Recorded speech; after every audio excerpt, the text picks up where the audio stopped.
సాతానుడు అంటాడేమో నువ్వు విజయం సాధించలేవు, ఈ ఓటమిని నువ్వు గట్టెక్కలేవని.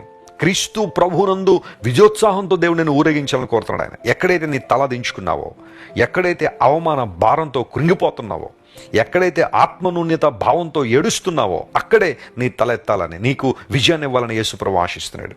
లేఖనాల్లో ఎన్నో సందర్భాలు మనం చూస్తున్నాం. గొలియాతు దేవుని ప్రజల ముందు నిలబడి 40 రోజులు సవాలు చేస్తే దేవుడు దావీదును ఏర్పాటు చేసుకుని దేవుని ప్రజలకు విజయాన్ని ఇచ్చాడు. దావీదు గొలియాతు స్థాయిలో ఏమీ లేడు, గొలియాతు అంత ఎత్తు లేడు, అతనుకున్న ఆయుధాలు కూడా దావీదు దగ్గర లేవు. కానీ దావీదుకున్న ఒకే ఒక బలం దేవుని బలంతో, దేవుని మీద విశ్వాసంతో, రోషంతో బయలుదేరాడు, గొలియాతును మట్టి కరిపించాడు.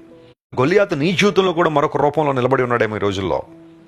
విజయం సాధించో, దేవుడు నిన్ను పిలుస్తున్నాడు, ఆయన నిన్ను బలపరుస్తున్నాడు, తన శక్తితో, తన అభిషేకంతో నింపి గొలియాతు మీద విజయం సాధించాలని దేవుడు కోరుతున్నాడు. విజయోత్సాహంతో నేను ఊరేగించే దేవుడు ఆయన. వస్తాం ఆయన దగ్గరికి ఈరోజు.